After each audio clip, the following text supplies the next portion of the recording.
झालेले आहेत, कारण का एक एक पाठ जो आहे तो आपला राहिलेला आहे पूर्ण.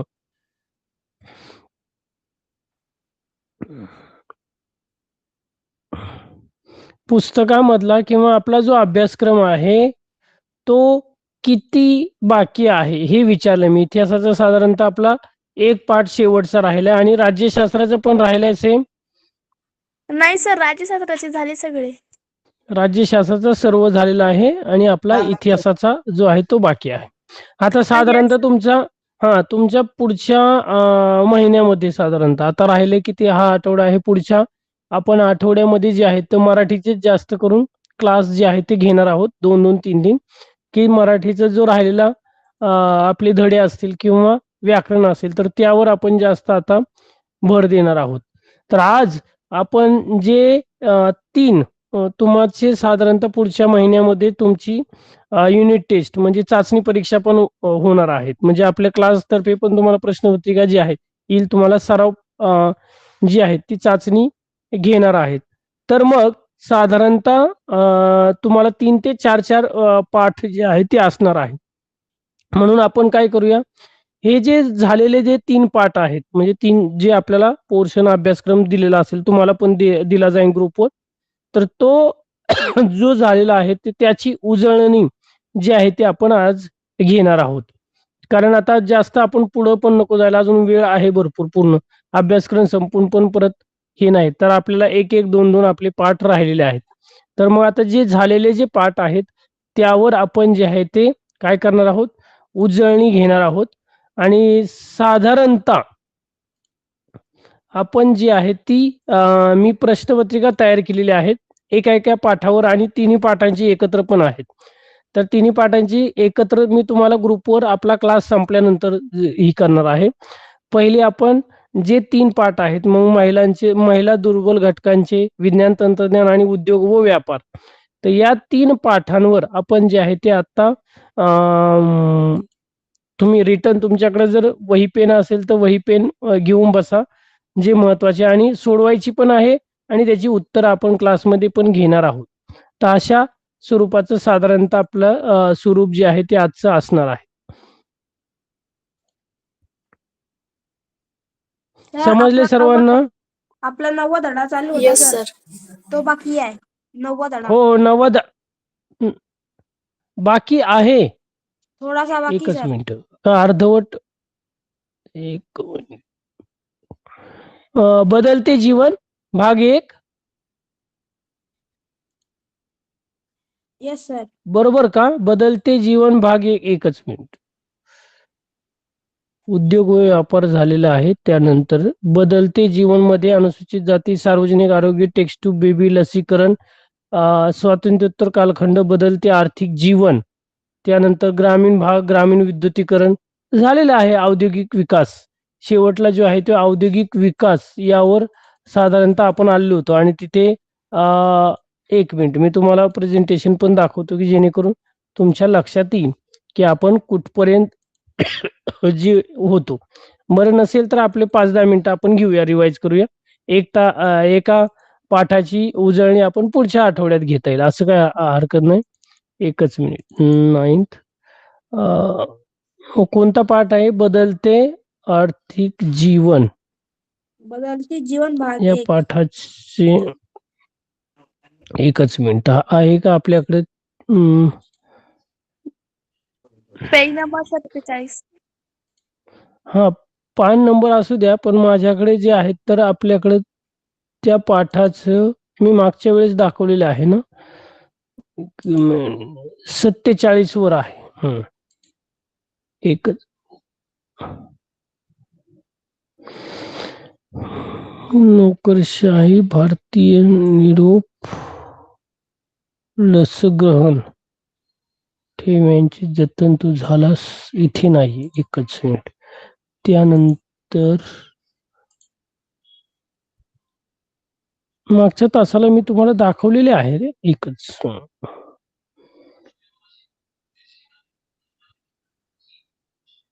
हा, बरं. यामध्ये जे जीवन आहे, बदलतं जीवन, आपण त्यामध्ये बरेच ग्रामीण भाग, शहरी भाग याविषयीची जी आहे ती चर्चा करत होतो, बरोबर. आणि या बदलत्या जीवनाबरोबरच कशा प्रकारे गावाकडलं जे जीवन आहेत आणि शहरी भागातील जीवन, तर याविषयीची चर्चा आपण मागच्या तासाला जे आहे ते अभ्यासत होतो आणि त्यानंतर स्वातंत्र्योत्तर कालखंडातील कोणते प्रश्न होते आणि आता नवीन जे प्रश्न आपल्याला साधारणतः जे उद्भवलेले आहेत किंवा कशा प्रकारच्या सुखसुविधा जे आहेत ते साधारणतः असाव्यात याविषयीची आपण एक प्रकारे माहिती जी आहे ती अभ्यासत होतो. दिसतंय सर्वांना स्क्रीनवर? हो. यस सर येस दिसतंय. सर. बदलते जीवन याविषयीची आपण माहिती पाहत होतो.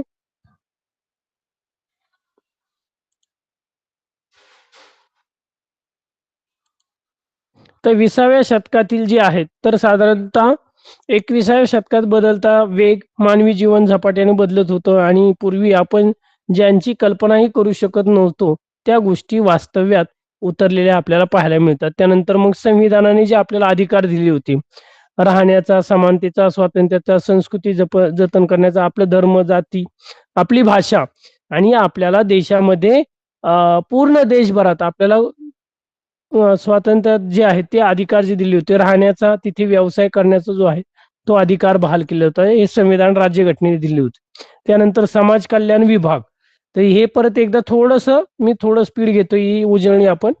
तर समाज कल्याण की काय, समाज कल्याण हे जे डिपार्टमेंट आहे सामाजिक कल्याण केंद्र सरकारचं, तर याद्वारे जे आहे ते जनतेपर्यंत पूर्ण रोजगार मिळवणं, आरोग्याच्या सुविधा, त्यानंतर शिक्षण, विकासाच्या संधी उपलब्ध करून देणं. यामध्ये मग जो लक्ष म्हणजे जे फोकस केलेला जो गट होता, ग्रुप होता, मग ज्यामध्ये स्त्रिया आहेत, मुलं आहेत, दिव्यांग, अनुसूचित जाती जमाती तील जी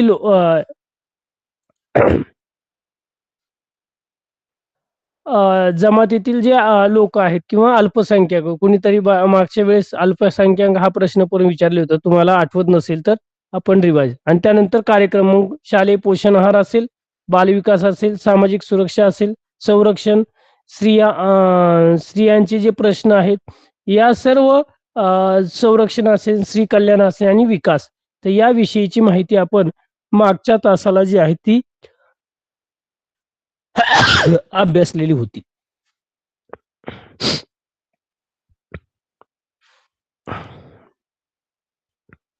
सर जे आपलं न बदलत्या ग्रामीण जीवन पर्यंत झालं होतं. हा, एकच मिनिट, बरोबर.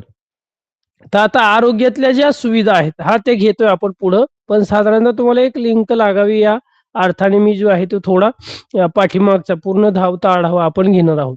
तर आरोग्य क्षेत्रातल्या स्वातंत्र्यानंतर भारत सरकारने जे आहेत तर कुठल्या प्रकारच्या आरोग्य क्षेत्रामध्ये, मेडिकल क्षेत्रामध्ये काय काय प्रगती केलेली, तर 1962 मध्ये वेल्लूर या ठिकाणी ओपन हार्ट सर्जरी, हृदयावर शस्त्रक्रिया म्हणजे ऑपरेशन करणे हे जे आहे ते यशस्वी पार पडलेलं आहे. 1968 मध्ये जयपूरमध्ये फूट तंत्रज्ञानाचा जो शोध आहे. 1971 मध्ये पहिलं मूत्रपिंड प्रत्यारोपण, जे शरीरातील जे अवयव आहेत, मग यकृत आहे, किडनी आहेत, अवयव दानावर मी पण साधारणतः तुम्हाला मागे सांगितलं होतं की कशा प्रकारे जसं आपण रक्तदान करतो तसं अवयव दान सुद्धा केलं जातं आणि त्याचं ट्रान्सप्लांट म्हणजे शस्त्रक्रिया, जर कोणाचा अपघात झाला, एखादा अवयव निकामी झालेला असेल तर त्या व्यक्तीला ते जीवनदान दिलं जातं.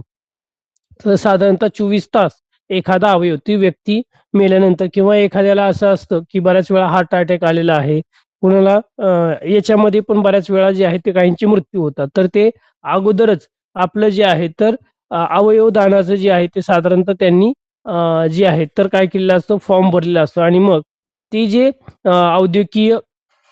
वैद्यकीय ज्या सुविधा आहेत, वैद्यकीय ज्या संस्था आहेत त्या साधारणतः त्या व्यक्तीशी संपर्क साधून जे आहे ते अवयवदान जे आहे ते केलं जातं. 1971 मध्ये पहिलं पिंड प्रत्यारोपण असेल, 1978 मध्ये पहिलं टेस्ट ट्यूब बेबी जे आहेत की साधारणतः बऱ्याच जणांना काय की आपण पाहतो की यावर पण प्रश्न विचारला होता की सर टेस्ट ट्यूब बेबी म्हणजे काय, की साधारणतः ज्यांना मूल न होणं किंवा काही अशा गोष्टी असतात, गर्भधारणा न राहणं, तर आता नवनवीन तंत्रज्ञानाचा अत्याधुनिक वापर करून जे आहे ते जे आहे तर चांगल्या प्रकारे जे आहे तर बाळाला जन्म जो आहे तो देता येऊ शकतो. मग नंतर विविध प्रकारचं लसीकरण, व्हॅक्सिनची जी मोहीम आहे, लसीकरण मोहीम.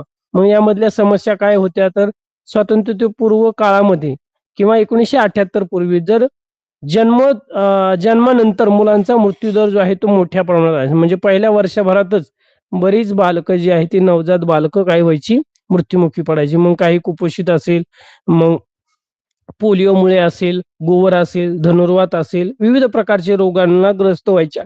ते मृत्युमुखी पडायचे. आणि यावर उपाय म्हणून आपण पाहतो, की आजही 5 वर्षापूर्वी जवळपास 5 ते 6 वर्षापर्यंत जे आहे ते आपल्याला विविध प्रकारचं लसीकरण जे आहे ते दिलं जातं.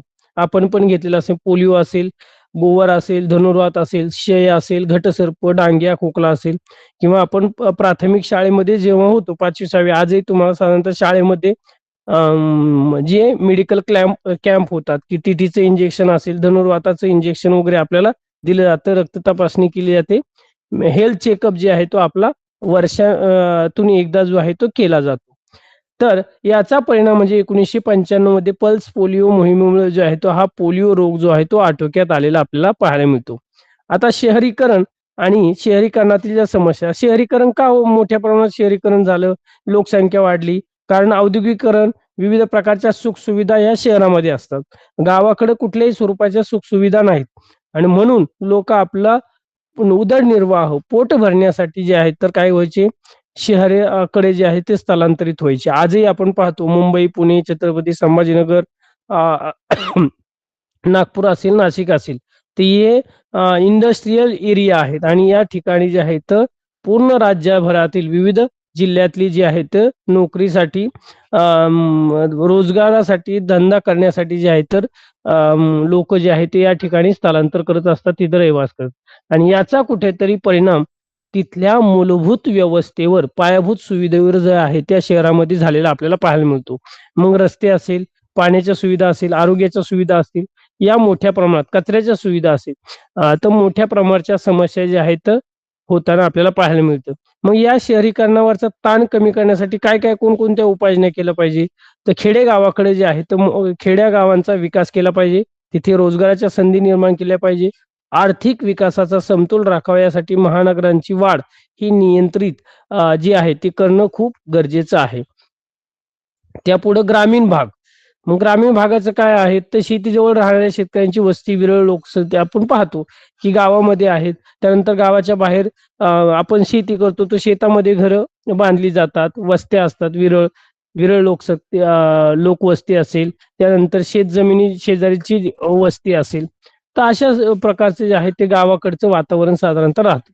मग यामध्ये काय झालं, तर स्वयंपूर्ण मग शेतकरी शेती करता त्याचबरोबर जोडधंदा. मग जोडधंद्यामध्ये काय-काय आहे? कुक्कुटपालन आहे, दुग्ध व्यवसाय आहे. तर इतरही व्यवसाय जे आहेत तर तो शेतीबरोबर करत आहेत आणि ग्रामपंचायतच्या माध्यमातून विविध प्रकारचे बचत गट असतील, विविध योजनांचा लाभ जे आहे ते आजही ग्रामीण भागात घेताना आपल्याला पाहायला मिळतो. मग ग्रामीण भागाचा विकास कशा स्वरूपाचा आहे? आर्थिक आहे, सामाजिक आहे, सांस्कृतिक बदल हा ग्रामीण भागाचा विकास करण्यासाठी, मग व्यवसायाचा विकास करणं, विविध पायाभूत गरजा आहेत, सुविधा आहेत, या पुरवणं आणि त्यानंतर वैचारिक दृष्टिकोनामध्ये जो आहे तो बदल करणे खूप गरजेचं आहे. आता ग्रामीण भागातल्या समस्या काय आहेत? तुम्ही, आम्ही सर्वजण आपण जो आहे तो या समस्या, हे प्रश्न जे आहेत ते आपल्याला उद्भवत आहेत. पहिला प्रश्न आहे पिण्याच्या पाण्याचे. म्हणजे बारामाही आपल्याला 24 तास किंवा 12 महिने पाणी नसतं. फेब्रुवारी, मार्च जर लागला तर 3-4 महिने आपल्याला उन्हाळ्यामध्ये जे आहे ती पाण्याची खूप मोठी समस्या जी आहे, ते टँकरद्वारे पाणी वगैरे येतं. आजही तुमच्या गावामध्ये पाहतो की पाण्याची समस्या आहे. त्यानंतर स्वच्छता गृह किंवा स्वच्छतेचा प्रश्न जो आहे तो मोठ्या प्रमाणात आहेत. आपण शौचालय जे आहे ते आजही गावाकडे पाहतो की उघड्यावरच जे आहे ते शौचालयाला जे आहे आपण पाहतो की जातो. तर याचा कुठेतरी आरोग्यावर परिणाम होत आहेत. तर या सुविधा ग्रामीण भागात आजही आपण पाहतो की नाही. म्हणजे जवळपास 60 ते 70% जवळपास झालेल्या आहेत. पण आजही आपण पाहतो की वाडी वस्ती असेल, या वस्त्यांवर जे आहे तर या सुविधा ज्या आहेत त्या आजही अपुऱ्या आहेत. वीज पुरवठा म्हणजे 24 तास प्रकारची वीज जी आहे ती मिळते ना. आजही काही खेडेगावांमध्ये वीज पुरवठा केला जात नाही किंवा वीज पुरवठा नाही. तर अपुऱ्या स्वरूपाचं आहे. त्यानंतर विविध प्रकारच्या मग आरोग्याचे आहे, दवाखाने नाहीत, शिक्षणाची मग शाळा आहे, तर 5-5, 10-10 किलोमीटर आपल्याला साधारणतः काय करावं लागतं, पायी चालत जावं लागतं किंवा 10वी-12वीच्या आपल्या तालुक्याच्या स्तरावर जवळ शाळा असतील. पण कॉलेजेस त्यानंतर मोठमोठे महाविद्यालयीन शिक्षण घेण्यासाठी आपल्याला बाहेरच्या शहरांमध्ये जे आहे ते स्थलांतर करावं लागतं किंवा जावं लागतं आणि याचा कुठेतरी जो आहे या ग्रामीण समस्या आपल्याला पाहायला मिळतात. ग्रामीण भागातील उद्योगीकरण इथे आपण साधारणतः जो आहे तो आलो होतो, की ग्रामीण भागातील विद्युतीकरण म्हणजे पहिली पंचवार्षिक योजना 3000 खेड्यांचं विद्युतीकरण म्हणजे लाईटची सुविधा जी आहे, ती पहिल्या पंचवार्षिकमध्ये झालेली होती.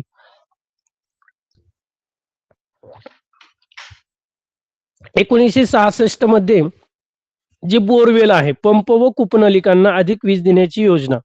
मग कूपनलिका म्हणजे साधारणतः बोरवेल. 1969 मध्ये ग्रामीण विद्युतीकरण निगम हे जे आहेत, तर साधारणतः याची स्थापना झालेली आहे 1969. हा घटनाक्रम साधारणतः तुमच्या लक्षात असावा. 1973 1,38,646 खेड्यांचं जे आहेत गावांचं विद्युतीकरण जे आहे ते झाले आपल्याला पाहायला मिळतं. ग्रामीण शिक्षण आता गावाकडं साधारणतः विशेषतः बुद्धिमान विद्यार्थ्यांसाठी वसतिगृहयुक्त माध्यमिक शाळा, कृषी विद्यापीठ. मग कृषी विद्यापीठ कुठे आहेत? राहुरी कृषी विद्यापीठ जे अहिल्यानगरला आहे, अकोल्यामध्ये आहे, परभणीला आहे, दापोली म्हणजे कोकणामध्ये जे आहे ते रत्नागिरी या ठिकाणी दापोलीला सुद्धा कोकण आपले साधे कृषी महाविद्यालय किंवा विद्यापीठ आहेत, यांची स्थापना जी आहे ती झालेली आहे. आंतरराष्ट्रीय मान्यता मग 1972 मध्ये युनेस्कोने साक्षरता प्रसार गौरव पारितोषिक जे आहे ते केलेलं आहे. आता गावाकडचं बदलतं ग्रामीण जीवन जे आहे ते पूर्वी स्वयंपूर्ण अर्थव्यवस्था, बहुसंख्य लोक शेतीवर अवलंबून होते. जवळपास आपण पाहतो की 100% लोक जे आहेत ते शेतीवर अवलंबून आहे. मग शेतीतील उत्पादन कारागिरांना मोबदला म्हणून वाटप म्हणजे शेतीतील जे उत्पादन आहे म्हणजे काही ज्वारी असेल, बाजरी असेल, गहू असेल किंवा ज्या वस्तू ज्या पिकायच्या तर त्या जे काम करणारे जे लोक आहेत किंवा कारागीर लोक असायची तर त्यांना त्याचा मोबदला दिला जायचा. पण आता काय झालेलं आहे, शेती व शेतीशी निगडीत असलेले जोडधंद्या जे आहेत तर ते झाल्यामुळं पैशाचा वापर जो आहे तर आता आपण पाहतो की साधारणतः होतो आणि बिगर शेतकरी उत्पादन विविध प्रकारच्या सेवा सुविधा व्यवसाय जे आहे ते मोठ्या प्रमाणात त्याचा विकास झालेला आहे आणि याचा कुठेतरी परिणाम जो झालेला आहे आणि म्हणून ग्रामीण भागातील जीवन जे आहे ते आता साधारणतः जे आहे ते बदलताना आपल्याला पाहायला मिळतं.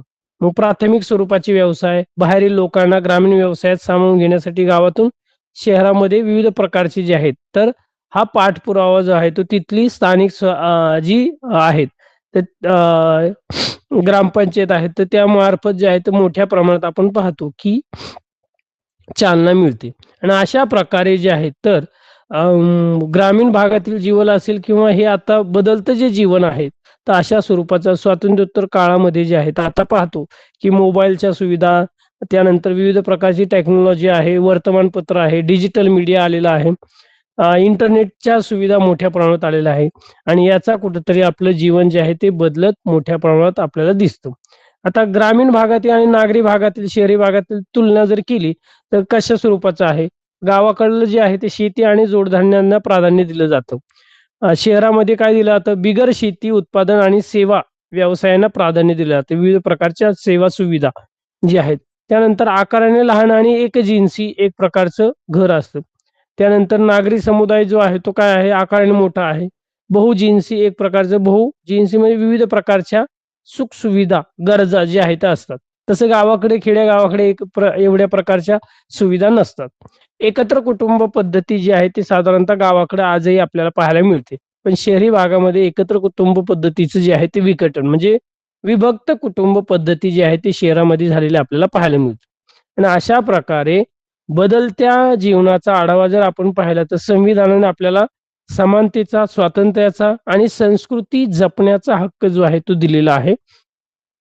आरोग्याच्या मध्ये जे आहे ते या पाठामध्ये आरोग्याची प्रगती स्वातंत्र्योत्तर काळानंतर जी आहे तर महाराष्ट्र सरकार असेल किंवा केंद्र सरकार असेल तर नवनवीन शस्त्रक्रिया, लसीकरण, विविध प्रकारचे कृत्रिम अवयव असतील, हार्ट सर्जरी असेल, लसीकरण आहे, विविध प्रकारची औषधं यांचा शोध जो आहे तो आता आपल्याला लागलेला आपल्याला पाहायला मिळतो. ग्रामीण भाग असेल तर विद्युतीकरण, गावाकडे विद्युतीकरण झालेलं आहे. औद्योगिक विकास मोठ्या प्रमाणात झालेला आहे. शिक्षणाच्या सुविधा झालेल्या आहेत. तर याचा विकास जो आहे तो गावाकडे आज आपल्याला पहिल्यापेक्षा आता जास्त झालेला दिसायला येतो. कारण पहिले जे आहेत तर काय कच्चे रस्ते असे, आता डांबरी आहे, सिमेंट काँक्रीटचे रस्ते आहेत. गावागावामध्ये चांगल्या प्रकारची वीज आहे. वाड्या वस्त्यांवर वीज जी आहे ती पोहोचलेली आहे.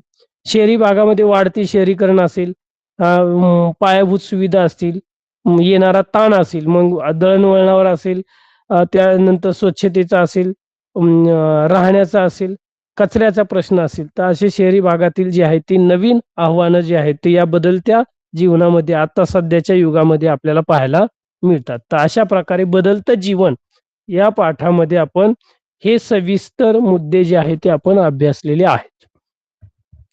समजले सर्वांना? काही येस प्रश्न सर. आहेत? सर काही प्रश्न आहे कोणाला? येस सर मला नाही. आहे. हा बोल. हरिओम बोल.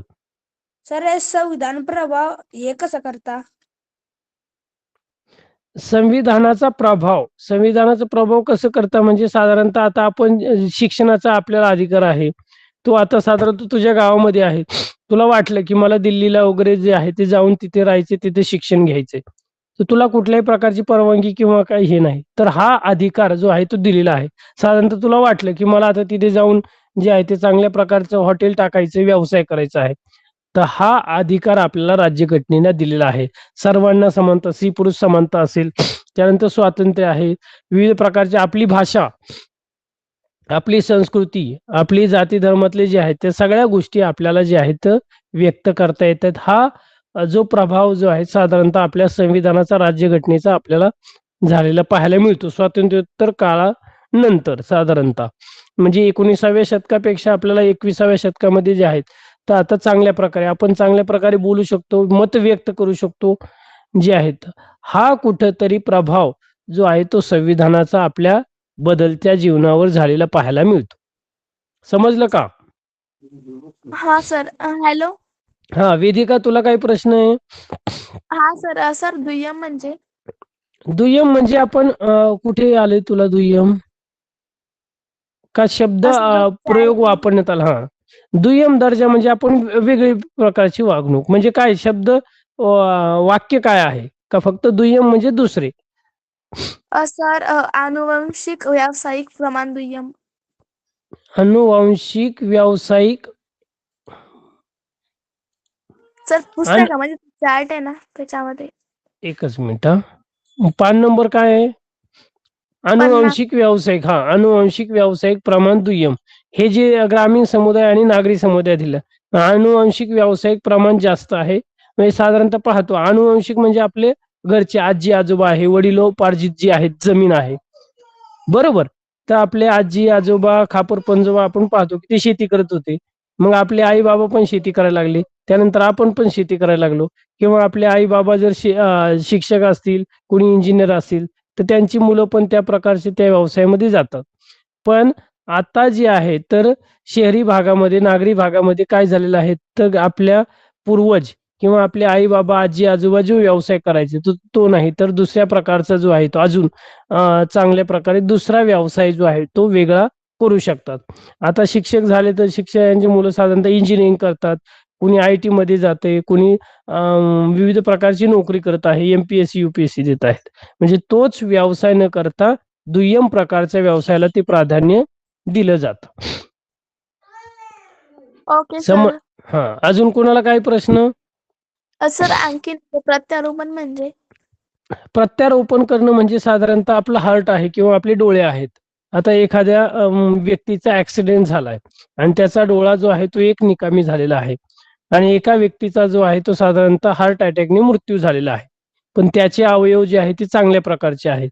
मग ते अवयव जे आहेत तर त्या जो निकामी झालेला जो व्यक्ती आहे तर त्याला त्याची गरज जी आहे तर तो अवयव तिथे प्रत्यारोपण करणं म्हणजे ते बसवणे, त्याची शस्त्रक्रिया करणे, ऑपरेशनद्वारे बसवणे. त्याला प्रत्यारोपण म्हटलं जातं. मग हार्ट असेल म्हणजे हृदय असेल, त्यानंतर यकृत आहे, त्यानंतर किडनी आहे. तर हे शरीरातील अवयव आपण जर एखाद्या व्यक्तीने अवयव दान केलेला असेल, तर ज्या गरजू व्यक्तीला म्हणजे कोणाचे निकामी झालेले आहेत, कोणाचे खराब झालेले आहेत, तर या कोणाचे डॅमेज झालेले आहेत ॲक्सिडेंटमध्ये वगैरे निकामी, तर त्या व्यक्तीला तिथे जे आहेत योग्य त्याला मॅच होणारे ते अवयव जे आहेत ते साधारणतः ते प्रत्यारोपण करणे. म्हणजे ऑपरेशनद्वारे शस्त्रक्रियेद्वारे बसवणे. त्याला प्रत्यारोपण आहे हा शब्द वैज्ञानिक. Okay sir. Okay sir. Thank you. हां. अजून काय कुणाला प्रश्न? तर आता आपण महिला चं जे आपण जो पाठ पाहिलेला आहे, तर त्या पाठावर साधारणतः मी तुम्हाला प्रश्नपत्रिका जी आहे ती दाखवणार आहे. ती आपल्याला सोडवायची आहे. सर कोणता पाठ? पाठ क्रमांक 6 आपला जो महिला व अन्य दुर्बल घटकांचे सक्षमीकरण. तुम्हाला जे चाचणी परीक्षेला साधारणतः विचारला जाणार आहे ते 3 पाठ. तर आपण हे पाठांपासून सुरुवात करणार आहोत. प्रश्न वाचायचा आहे. त्यानंतर जे आहे ते साधारणतः त्याचा पर्याय तुम्हाला चॅट बॉक्समध्ये टाकायचा आहे. सर्वांनी. उरली नको, कारण एकाने घेतलं तर सगळ्यांना आपल्याला चान्स हे होत नाही. तर त्याद्वारे जो आहे तो साधारणतः आपण काय करूया, इथे तुम्हाला जे आहे तो ओपन चार्ट दिला जाईल. तुम्हाला जो आहे तर 1, 2, 3, 4 4 पर्याय आहे. त्यानंतर नंबर टाका किंवा ABCD असे टाकलं तरी चालेल. त्यापैकी 1, 2, 3, 4च टाका शक्यतो. प्रश्न वाचायचा. 1972 मध्ये मुंबईतील महिलांनी लाटणी मोर्चा कोणाच्या नेतृत्वाखाली काढला?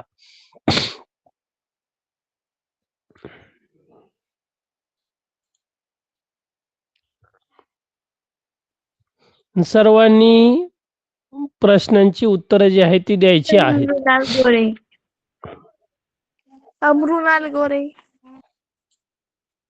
मृणाल गोरे यांनी जे आहे ते लाटणी मोर्चा कुठे झालेला होता बरं? मुंबईमध्ये. मुंबईत. का बरं लाटणी मोर्चा, का बरं या नावाने का बरं म्हटलं जातं लाटणी मोर्चा?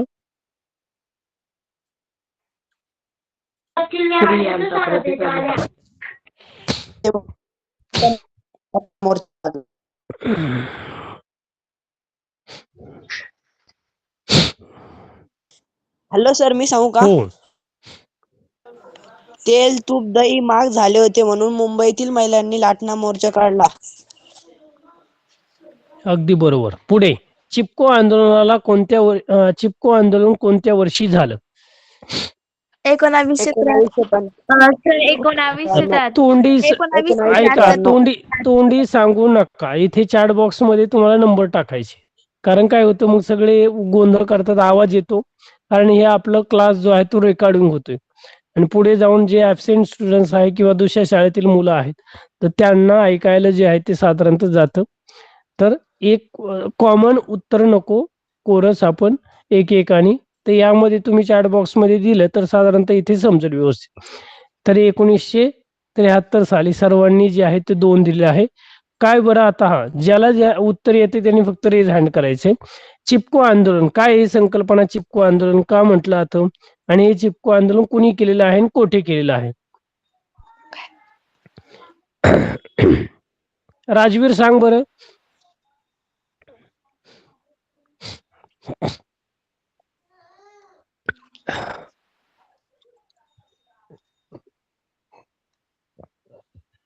जागृती. येस सर, मी सांगते. सर चिपको आंदोलन जे होतं ना, तर ते स्त्री शक्तीचा विधायक थांब आविष्कार राजवीर जो आता. होता, आविष्कार जो होता तो 1973च्या चिपको आंदोलनात दिसून आला होता. म्हणजे सर ते चिपको आंदोलन झालं त्यामुळे होतं की स्त्रियांनी हातात हात घालून ना वृक्षाभोवती फेर धरण्याचे तंत्र अवलंबले होते. म्हणजे वृक्षतोड होऊ नये म्हणून जंगलातील झाडांना कुणाच्या नेतृत्वाखाली हे आंदोलन झालं होतं? सर चंदूप्रसाद वीर सर मी सांगू वेदिका? चंडीप्रसाद भट्ट होते व सुंदरलाल बहुगुणा यांनी आंदोलन केले होते. अगदी बरोबर आहे. हा, तर वृक्षांची तोड, वृक्षतोड होऊ नये म्हणून, कारण या लोकांचा जो आहे तो जंगलांवर, वनांवर चालणारा उदरनिर्वाह होता आणि ही वृक्षतोड जर झाली तर आपला उदरनिर्वाह, आपल्या ज्या सुविधा आहेत, आपले जे जीवन आहे ते कुठेतरी धोक्यात येऊ शकतं. आणि म्हणून त्यांनी झाडाला मिठी जी आहे ती मारलेली होती आणि म्हणून ते आंदोलन जे आहे ते गाजलं, चिपको आंदोलन. आंध्र प्रदेशात 1992 मध्ये कोणती, हा, आंध्र प्रदेशात 1992 मी सांगू मध्ये जागृती? कोणती, नाही, तुम्ही आता जरा रेज हँड करायची आणि इथे फक्त पर्याय सांगायची मला. तर आंध्र प्रदेशात 1992 मध्ये कोणती चळवळ सुरू झाली? सर मी सांगू अगोदर वेदिका? अगोदर पर्याय येऊ द्या मला, थांबा.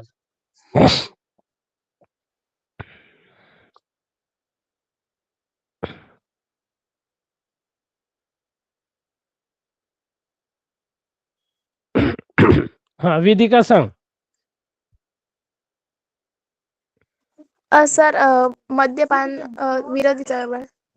मद्यपान विरोधी चळवळ. काय बरं, मद्यपान विरोधी चळवळ का करावी लागली किंवा काय त्याचा उद्देश काय होता?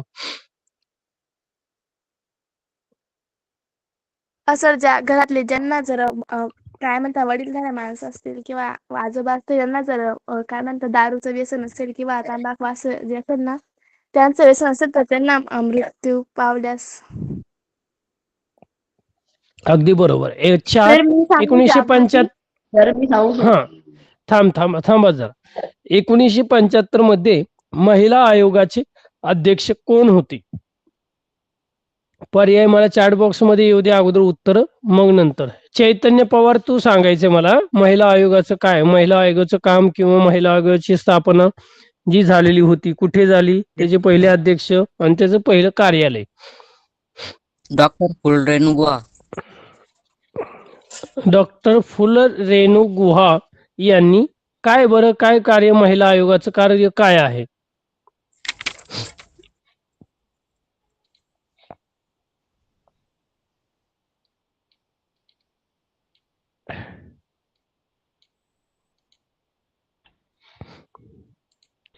काय महिला आयोगाचं कार्य सांगता येईल? सर मी सांगू जागृती? थांब जागृती, थांब जरा. तेजस सांग, तर पटपट सांगायचे, मी नाव घेतल्यानंतर. हा, 1975 मध्ये डॉक्टर फुलरेणू गोय यांच्या अध्यक्षाखाली महिला आयोगाची स्थापना केली. त्यांनी महिलांना चांगला दर्जा, समाजामध्ये चांगली हे संस्कृती हे करून दिली आणि शिक्षणामुळे त्यांचा विकास, नोकरी आणि महिलांसाठी ना 50% ना जागा असते याच्यामध्ये, राज्यपालामध्ये. बरोबर. पुढे, मुलगी झाली हो हे पथनाट्य कोणी लिहिलेले आहे? सर मी सांगू वेदिका? इथे पर्याय येऊ द्या मला, अगोदर उत्तर चॅट बॉक्स मध्ये मग नंतर.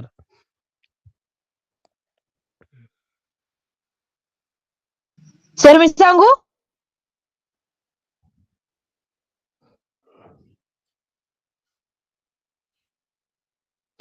विजय सांग बरं, काय मुलगी झाली हो हे पथनाट्य कोणी लिहिलेले आहेत? सर्वांनी पर्याय क्रमांक 2 कुणी? सर ज्योती हा, हापसेकर यांनी. काय बरं हे? सर हे पटनाट्य हा. आहे. पथनाट्य, पण कशासाठी, कशा संदर्भात आहे? काय प्रबोधन केलं जातं यामध्ये?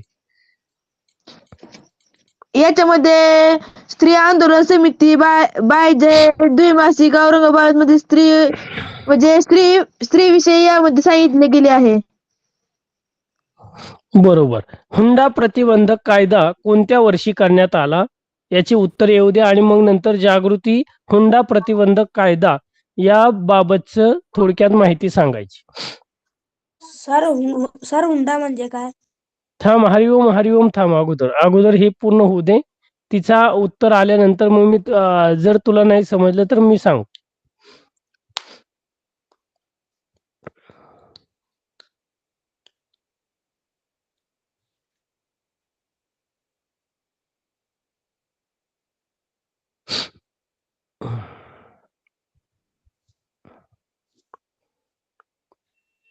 वेदिका सांगतेस ना?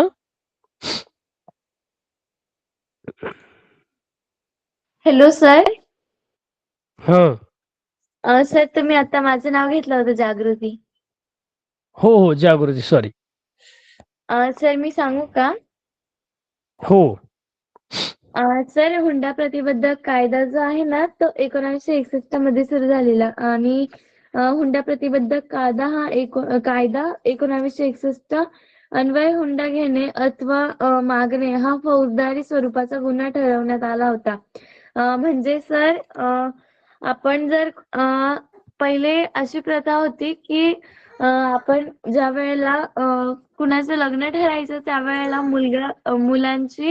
मुलाकडचे जे लोक होते त्यांची ही माग राहायची की आम्हाला काहीतरी हुंडा पाहिजे. हुंड्यामध्ये ते काहीतरी पैसे मागायचे किंवा काहीतरी वस्तू मागायचे. तर जर कोणी मागितलं तर तो फौजदारी गुन्हा ठरवण्यात यायचा. हा कायदा 1961 मध्ये लागू झालेला. हरिओम, समजलंय? नाही सर, हुंडा म्हणजे काय ते समजलं. हा, हुंडा म्हणजे काय की सुरुवातीला आजही काही भागामध्ये हरिओम, तू कोणत्या जिल्ह्यातून आहे? काय सर? हा, तुझा जिल्हा कोणता आहे, म्हणजे कोणत्या जिल्ह्यातून आहे तू? जळगाव. जळगाव, बर. इकडे बीड, परभणी, लातूर मधलं कोण आहेत? हात वरती करा बरं जरा. न सर, मी पण जळगाव मधलीच आहे. हा, जळगाव मध्ये आहे. बरं हरिओम, आता सध्याला तुझ्या घरामध्ये किंवा तुझ्या नातेवाईकांमध्ये आता लेटेस्ट म्हणजे या वर्षापूर्वी किंवा गेल्या वर्षी कुणाचं लग्न झालंय का? चालू लेटेस्ट उदाहरण देतो म्हणजे जे याने की तुला व्यवस्थित समजेल. हरिओम. Yes sir. हा, झालंय. कुणाचं झालंय लग्न? मामाच्या पोरचं. मामाच्या पोराचे का पोरीच्या? हा, जे कुणाचं झालंय. बर, किंवा तुमच्या गावामध्ये एखादं लग्न वगैरे झालेलं असेल तर काय होतं की सुरुवातीला किंवा आजही काही जिल्ह्यांमध्ये चालतात हा गोष्ट. जर मुलगी जी आहे तर काय करत असते, मुलगा जो आहे तर मुलीचं लग्न झाल्यानंतर किंवा मुलगी देताना जे आहे तर बऱ्याच वेळेस आर्थिक व्यवहार किंवा आपण पाहतो की बऱ्याच वेळेस सुखसुविधा किंवा तुम्ही बातम्यांमध्ये किंवा याच्यामध्ये पाहिलेलं असेल, बऱ्याच वेळा पुण्यामधले वगैरे बातम्या पाहिलेल्या असतील की हुंडा वरून जे आहे ते साधारणतः फॉर्च्युनर कार असेल, एवढे तोळे सोनं असेल, एवढे पैसे जे आहेत तर मुलीच्या घरच्यांनी जे आहे ते मुलाला दिलेले आहे. हरिओम, ऐकले का असं? Yes sir. हा, तर हा एक प्रकारचा जो आहे तो मुलीकडून जो मग आर्थिक असेल, वस्तूचा भौतिक सुविधा असेल, ह्या गोष्टी जेव्हा मुलाकडले घेतात तो त्याला हुंडा म्हटला जातो. म्हणजे मुली बरोबर जे आहेत तर काय एक प्रकारची पैशांची मागणी वगैरे करणं. तर हा साधारणतः जो आहे तो हुंडा आहे. आणि याच्यामुळं काय व्हायचे की गरीब कुटुंब असेल, काहींची ऐपत नसेल देण्याच्या वगैरे गोष्टी, तर यातून जे आहे तर मोठ्या प्रमाणात काय व्हायचे, लग्न मोडायचे किंवा मुलींना काय करायचे, नंतर लग्न झाल्यानंतर वर्षा 2 वर्षांनी जे आहे ते पैशांची मागणी करायची किंवा वेगवेगळ्या प्रकारचे जे आहे ते आमिषे किंवा ह्या गोष्टी मागितल्या जायच्या. आणि याचा कुठेतरी परिणाम हा कौटुंबिक त्रासातून जे आहे तो मुलींना व्हायचा. आणि त्यानंतर त्यांच्या हत्या असेल, त्यांचे आत्महत्या असेल, तर या गोष्टी ज्या आहेत त्या मोठ्या प्रमाणात घडायला लागल्या. आणि मग पुढे जाऊन सरकारने जे आहे तो हुंडा प्रतिबंधक कायदा जो आहे तो केलेला आपल्याला पाहायला मिळतो. समजलं का? Yes sir. हा, पुढचा जो आहे, शहाबानू प्रकरण कोणत्या विषयाशी संबंधित आहे?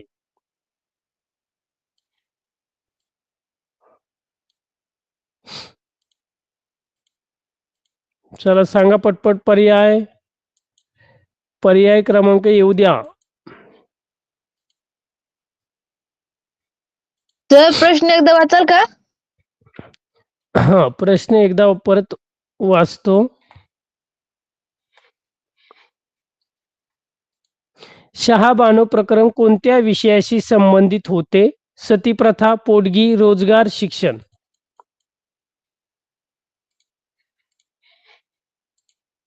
पर्याय क्रमांक 2. पर्याय क्रमांक 2. बऱ्याच जणांनी पर्याय क्रमांक 2 सांगितले. नेहा सांग बरं, नेहा काय होतं शहाबानू प्रकरण? सर सती प्रथा सती प्रथा बर.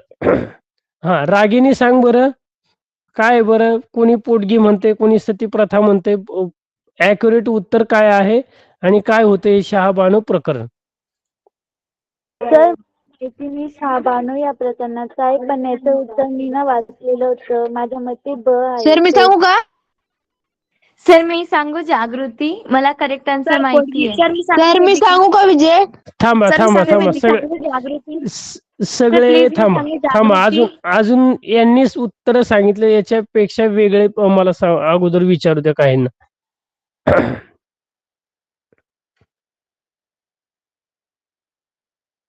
श्रावणी तू सांगशील काय आहे शहाबानू प्रकरण?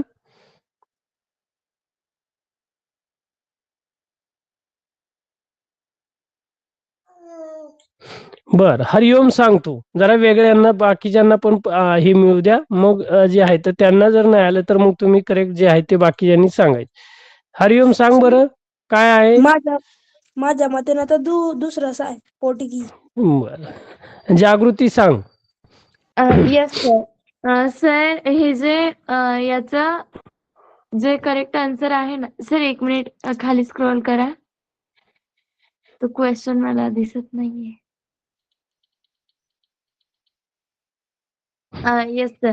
सर हा शहाबानू जे प्रकरण होतं ना, तर ते पोटगी बद्दल होतं, पोटगी या विषयाबद्दल. म्हणजे सर ते ना नेमकं शहाबानू बेगम खटल्यात ना, शहाबानू हा यास पोटगी मागण्याचा अधिकार आहे असा निर्णय न्यायालयाने दिला होता सर.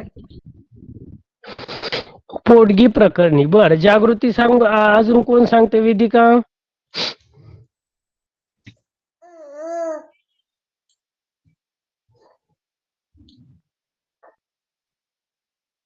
Hello sir.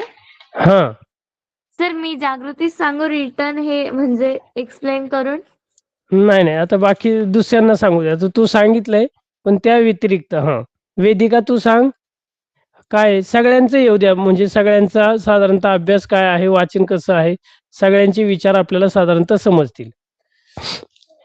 हा सर एखादी विवाहित स्त्री असेल ना, तर तिला तिच्या नवऱ्याने घटस्फोट दिल्यावर तिच्या उदरनिर्वाहाचे जे साधन म्हणून तिला दरमहा ठराविक रक्कम नवऱ्याने देणे, याला पोटगी म्हणतात. आणि सर्वोच्च न्यायालयात मोहम्मद अहमद खान विरुद्ध शहाबानू बेगम खटल्यात शहाबानू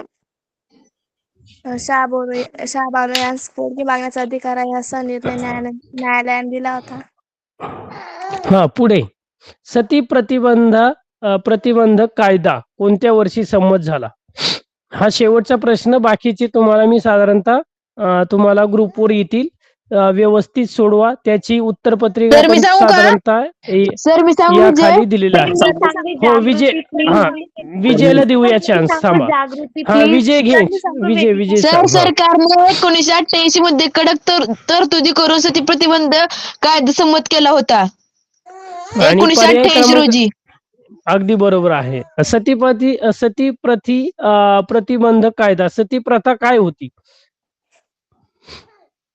सर मी सर सांगू का मी? जागृती? हो सर सांगू का? थांबा. विजय सांग. आपण विचारलाय प्रश्न तर पूर्ण त्याची माहिती जी आहे ती सांगता आली पाहिजे. तर 4 सप्टेंबर 1987 मध्ये राजस्थानमध्ये देवरा गावातील रूपकुंवर नावाची विवाहित सती गेली. म्हणजे त्या मुलीचा नवरा वारला होता. मग त्या मुलीला, ज्या मुलीचा नवरा वारला आहे, तिला त्या अग्निकुंडात टाकलं जातं. म्हणजे जे जिथं जळते ना तिथं टाकले जाते. मग त्या मुलीलाही त्यावर टाकण्यात आलं होतं. म्हणून परत नंतर ह्या सर्व बेकायदेशीर गोष्टी आहेत असं. आणि सती प्रतिबंध कायदा हा उद्यतीकरण करणे हा सर्वात मोठी बेकायदेशीर गुन्हा आहे. म्हणून मीना मेनन, गीता सेधू, सुजाता आनंद बन, अनु जोसेफ, कल्पना शर्मा आणि स्त्री मुक्तिवादी कार्यकर्त्या या सर्वांनी हा कायदा हाती घेतला आणि सरकारने 1988 मध्ये कडक तरतुदी करून सती प्रतिबंध कायदा लागू केला. अगदी बरोबर. खूप छान. चांगल्या थँक्यू प्रकारे सर. तुम्ही चांगल्या प्रकारे तुमचा अभ्यास पण उत्तर सांगण्याची पद्धत पण तुम्हा सर्वांची जी आहे ती खूप चांगली आहे. आणि ही जी प्रश्नपत्रिका आहे आणि याची उत्तरपत्रिका पण खाली दिलेली आहे. हे तुम्हाला फक्त बहुपर्यायी प्रश्न आहेत, पण यानंतर तुम्हाला टिपाद्या आहे, रिकाम्या जागी योग्य शब्द भरा आहे, सविस्तर प्रश्नांची उत्तरे लिहा, हे पण दिलेले आहेत. तर वेळात वेळ काढून जी आहे ती प्रश्नपत्रिका त्या पाठावर म्हणजे साधारणतः तुमच्या त्या पाठाचा त्या धड्याचा अभ्यास तुमचा परफेक्ट होईल अशा पद्धतीची प्रश्नपत्रिका तुम्हाला दिलेली आहे. ती ग्रुपवर तुम्हाला मिळेल. तर तुम्ही जो आहे तो आजचा होमवर्क तुम्हाला तोच आहे की ती प्रश्नपत्रिका व्यवस्थित सोडवायची आहे. तर थांबूया आज इथेच आपण. सर्वांना शुभरात्र. सर होमवर्क काय चांगल्या आहे? प्रकारे सर्वांनी हो ही प्रश्नपत्रिका तुम्हाला ग्रुपवर येईल.